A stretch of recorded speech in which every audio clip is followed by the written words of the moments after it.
kecerdasan buatan. Di sini kami akan mempresentasikan 3 materi yang telah diberikan. Jadi materi-materi yang kita ambil yaitu di metode pencarian.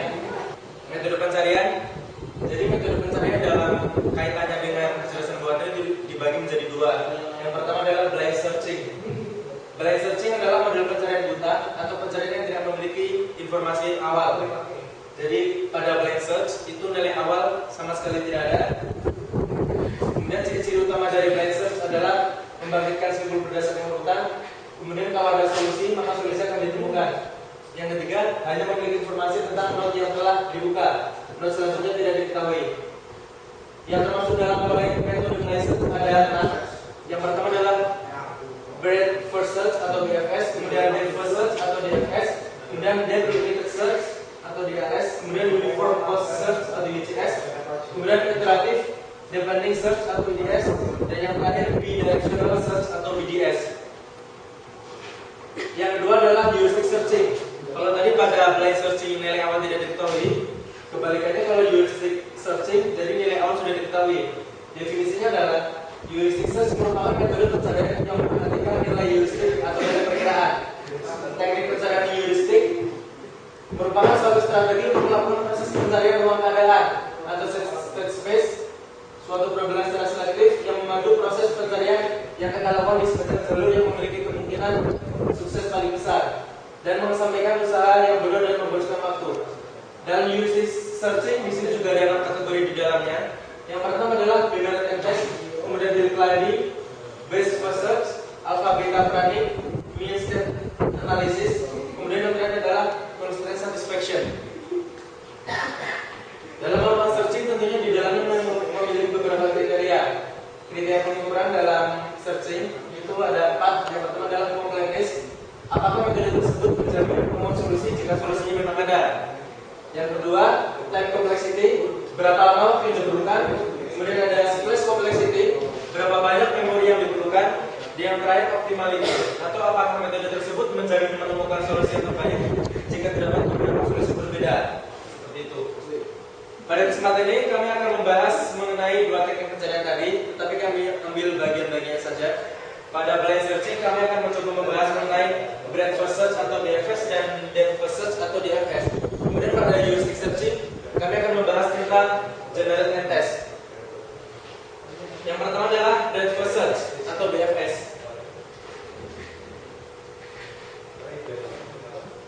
Breadth first search atau BFS adalah algoritma yang melakukan pencarian secara melebar yang mengunjungi simbol secara pre-order, yaitu mengunjungi suatu simbol, kemudian mengunjungi semua simbol yang bertetangga dengan simbol tersebut terlebih dahulu. Yang bertetangga dalam artian yang bertetangga itu berarti dia mencari yang mendatang terlebih dahulu. Selanjutnya simbol yang belum dikunjungi dan bertetangga dengan simbol-simbol yang tadi dikunjungi, demikian seterusnya. Algoritma BFS menggunakan graf sebagai media representasi persoalan. Tidak sulit untuk mengaplikasikan algoritma ini dalam persoalan teori graf. Ini adalah contohnya dalam BFS. Jadi dalam BFS dia melakukan pencarian yang mendatar dulu. Jadi dia tekniknya diturunkan satu, kemudian cari turunan yang sepadan dengannya. Kemudian dari turunan pertama diturunkan lagi, cari yang sepadan dengannya, seperti itu, kemudian seterusnya. Jadi dalam BFS semua harus dikunjungi, semua harus dikunjungi. Breadth first search memiliki keuntungan dan kekurangan sebagai berikut. Keuntungannya adalah tidak akan menemui jalan buntu, menjamin ditemukannya solusi. Jika solusinya memang ada dan solusinya ditemukan pasti yang paling baik. Kemudian jika ada satu solusi, maka breadth first search akan menemukannya. Jika ada lebih dari satu solusi, maka solusi minimum akan ditemukan. Kesimpulan dari kelebihan di sini adalah komplit dan optimal. Kemudian kelemahan breadth first search, tentunya breadth first search atau BFS juga memiliki kelemahan, yaitu membutuhkan memori yang banyak karena harus menyimpan semua simbol yang pernah dibangkitkan. Hal ini harus dilakukan agar BFS dapat melakukan penelusuran simbol sampai di level bawah, membutuhkan waktu yang cukup lama. Cara kerja algoritma BFS. Jadi dalam algoritma BFS, simbol antar yang telah dikunjungi disimpan dalam suatu antrian. Kemudian antrian ini digunakan untuk mengacu simbol yang bertetangga dengannya yang akan dikunjungi, kemudian sesuai dengan urutan antri tadi. Untuk memperjelas cara kerja algoritma BFS, berikut adalah alama kerja dari algoritma BFS. Yang pertama adalah masukkan simbol ujung atau akar ke dalam antrian. simbol dari awal antrian, lalu cek apakah simbol merupakan solusi. Jika simbol adalah solusi, kemudian pencarian selesai dan berhasil dikembalikan. Jika simbol bukan solusi, masukkan seluruh simbol yang bertetangga dengan simbol tersebut atau simbol lain ke dalam antrian. Kemudian jika antrian kosong dan setiap simbol sudah dicek, pencarian selesai dan mengembalikan hasil solusi tidak ditemukan. Mulai pencarian sampai langkah kedua. Ini adalah contoh kasus dari Breakfast, misionari dan kanibal, atau ini adalah pendeta dan kanibal. Jadi keadaan awal adalah di sebelah kiri sungai ada perahu, kemudian ada 3 pendeta dan 3 kanibal. Next. Ini pencarian selanjutnya adalah di sini dia diturunkan ke dalam 3 kemungkinan. Jadi yang pertama, kanibal dulu menyeberang, kanibal pertama menyeberang, kemudian perahu kembali, kemudian kanibal kedua menyeberang, kemudian kembali, kemudian kanibal pertama kembali, kemudian membawa misionari pertama tidak menyeberang. Selanjutnya ini adalah next. Ya, seperti dilakukan perulang-ulang seperti itu hingga pada akhirnya ditemukan solusi. Next.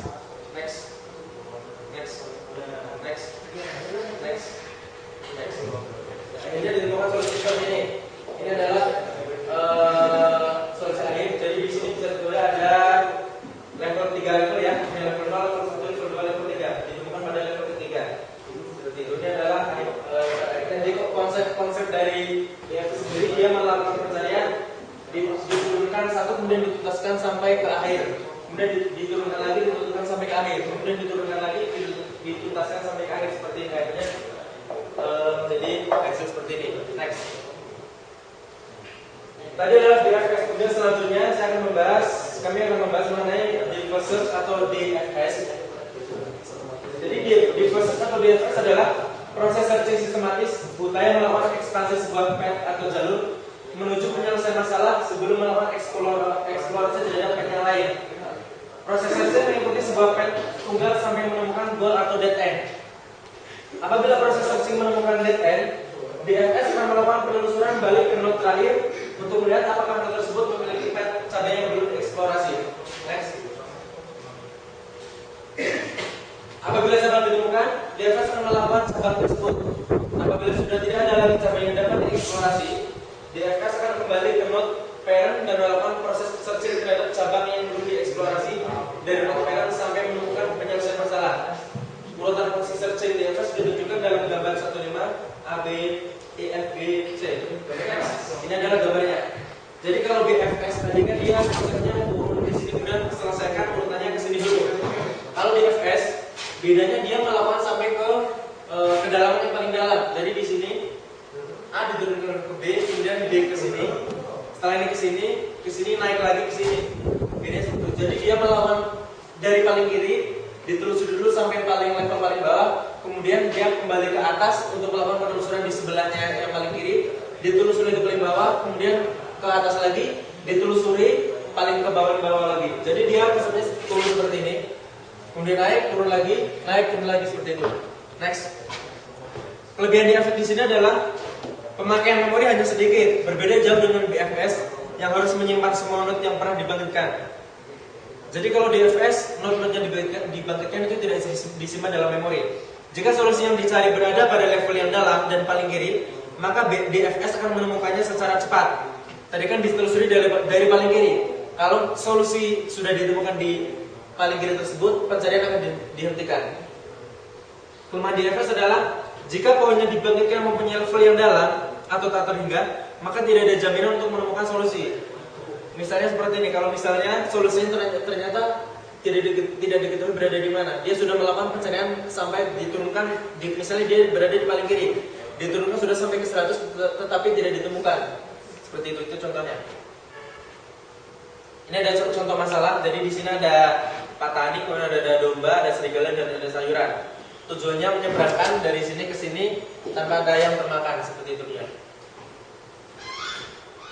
Seorang petani akan menyeberangkan seekor kambing, seekor serigala, dan sayur mayur dengan sebuah perahu melalui sungai. Perahu hanya bisa memuat petani dan satu penumpang lain. Artinya bisa petani dengan sayuran, atau petani dengan serigala, atau petani dengan kambing. Kambing akan memakan sayur dan serigala akan memakan kambing jika tidak ada petani di sekitar mereka. Next. Pemecahannya adalah state space identification. Permasalahan ini dapat dilambangkan dengan jumlah kambing, jumlah serigala, jumlah sayuran, jumlah petani. Contoh 01, 01 bahasanya ini adalah kambingnya nggak ada, kemudian serigala tidak ada, kemudian sayuran tidak ada, petani ada. Keadaan awal seperti ini. Jadi daerah asal itu semuanya ada. Kemudian daerah seberang itu semuanya nol. Tujuan akhirnya daerah asal menjadi tidak ada, kemudian daerah akhir menjadi di daerah akhir semua. Tujuannya jadi semua dari daerah awal menyeberang dari A menyeberang ke B dengan tidak ada yang memakan. Ini adalah rule-nya. Jadi yang pertama adalah kambing menyeberang, kemudian sayuran menyeberang, serigala menyeberang, kambing kembali, sayuran kembali, serigala kembali, petani dan perahu kembali. Nah, ini adalah tabel untuk penyelesaiannya. Untuk lebih jelasnya bisa didefinisikan sebagai berikut. Next. Ini.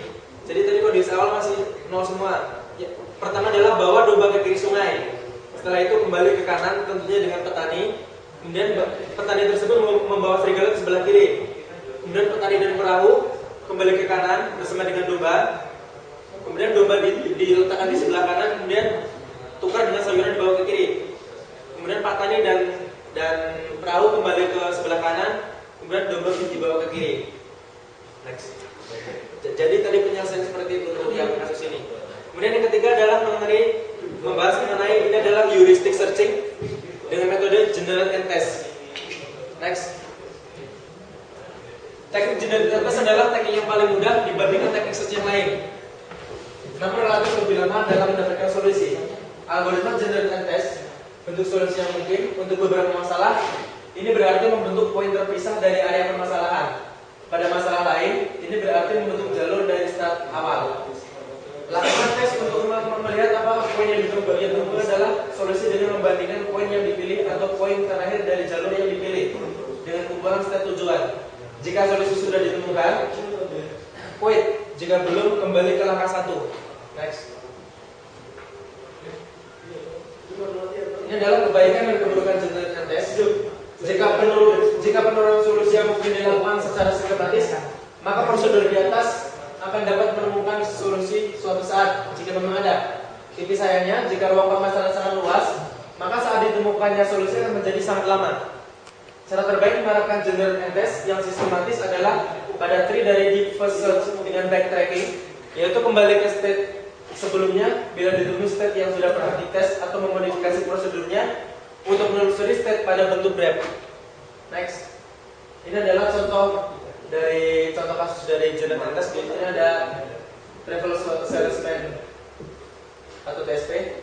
Sebuah harus dilewati seorang sales di mana sales tersebut harus melewati setiap kota tepat sekali. Jadi tidak ada kota yang belum dilewati lebih dari sekali. Terdapat 4 kota dengan jarak masing-masing, yaitu jarak A ke B 2, maksudnya di sini adalah 2 km. Kemudian AC adalah 4 kilo, AB adalah 1 kilo, BC 5 kilo, BD 3 kilo, CD 3 kilo. Tujuannya adalah mencari jarak terpendek untuk sales mengunjungi semua kota sekali kunjungan. Penyelesaian menggunakan generate and test adalah dengan memberikan solusi-solusi yang mungkin ada sesuai permasalahan yang dihadapi oleh sales tersebut. Jadi semua kemungkinan harus dibandingkan. Rumusnya adalah faktorial n. Di sini karena petanya ada 4, jadi faktorial dari 4 yaitu 2 kali 3 kali 4 hasilnya adalah 24. Jadi di sini ada 24 kemungkinan. Next. 24 kemungkinan tersebut adalah ini. Jadi pertama adalah ABCD, ABDC, ACBD sampai DCDA. Bisa dilihat di sini adalah ABCD. ABCD jika dihitung jaraknya tadi adalah 10 kilo. Kemudian ABDC adalah 8 kilo. Dibandingkan 10 dengan 8 lebih besar, lebih singkat, lebih efektif 8 kilo. Jadi yang digunakan untuk mencari yang ini. Kemudian dibandingkan dengan ini, ACBD ternyata sama. Jadi masih digunakan yang awal. Sampai akhirnya di sini dibandingkan dengan BADC, nilainya lebih kecil BADC. Dan ini diangkat selanjutnya adalah BADC.